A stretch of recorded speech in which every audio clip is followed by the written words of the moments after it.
जब भी कोई लिक्विड दवा मतलब कोई सिरप हाथ में आता है तो हमारा ध्यान सिर्फ इस बात पर होता है कि वो बीमारी को कैसे ठीक करेगी।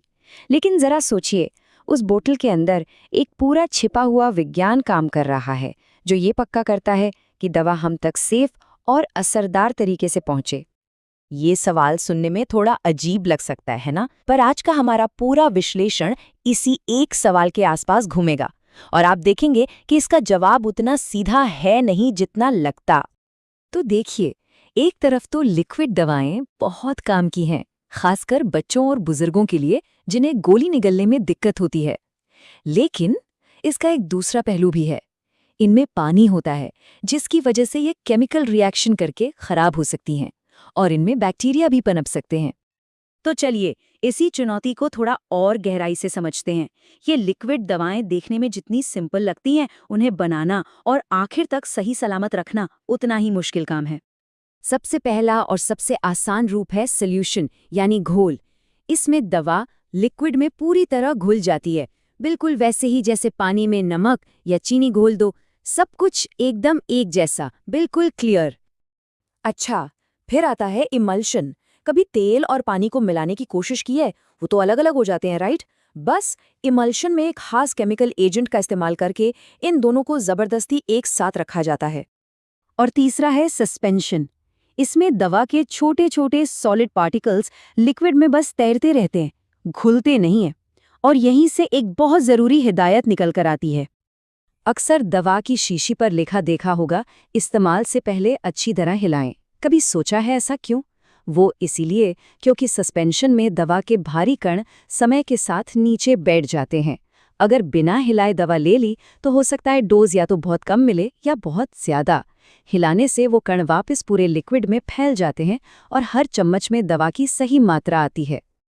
तो कुल मिलाकर बात यह है कि लिक्विड दवाओं की शेल्फ लाइफ कम होती है, उनमें बैक्टीरिया का खतरा ज़्यादा होता है, डोज नापने में गलती की गुंजाइश रहती है और वो जल्दी खराब भी हो सकती हैं। ये वो सारी चुनौतियां हैं जिनसे साइंटिस्ट्स को जूझना पड़ता है।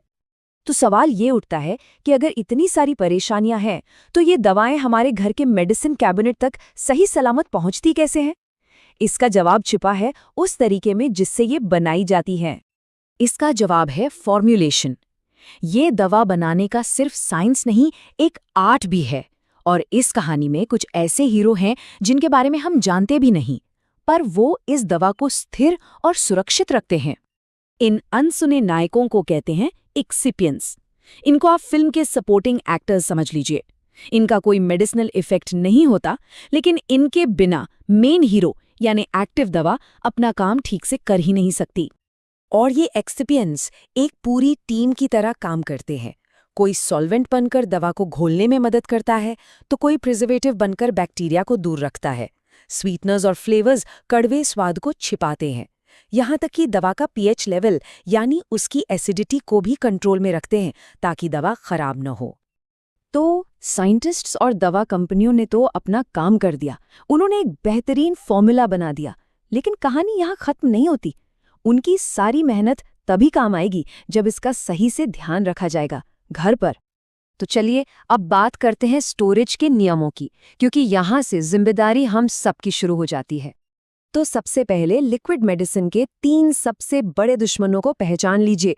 टेम्परेचर, लाइट और मॉइस्चर, यानी कि तापमान, रोशनी और नमी। ये तीनों मिलकर किसी भी दवा को बेअसर कर सकते हैं। दवा के लेबल पर store in a cool place या कोल्ड प्लेस जैसी बातें लिखी होती हैं। अब इन शब्दों का एक खास साइंटिफिक मतलब होता है। कोल्ड का मतलब है 8 डिग्री सेल्सियस से नीचे का टेम्परेचर और कूल का मतलब है 8 से 15 डिग्री सेल्सियस के बीच। और ये सारी ज़रूरी जानकारी कहाँ मिलती है? उस छोटे से लेबल पर जो शीशी पर लगा होता है। वो सिर्फ एक स्टिकर नहीं है, वो एक पूरा गाइड है। जैसे एक आम लेबल पर लिखा हो सकता है, 30 डिग्री सेल्सियस से ज़्यादा तापमान पर न रखें, रोशनी से बचाएं। देखें कितना साफ साफ निर्देश है। और एक बात बिल्कुल साफ समझ लेनी चाहिए, ये कोई सलाह या सुझाव नहीं है, ये साइंस है। ये निर्देश आते हैं लंबे और कठोर साइंटिफिक टेस्ट के बाद, जिन्हें स्टेबिलिटी टेस्टिंग कहते हैं। तो इन निर्देशों का असल मतलब क्या है?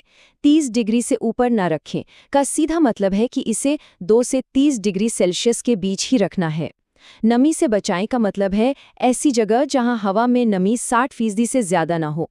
और रोशनी से बचाएं का मतलब है कि बोतल तो लाइट रेजिस्टेंट होती ही है, पर फिर भी इसे अंधेरे में रखना ही सबसे अच्छा है।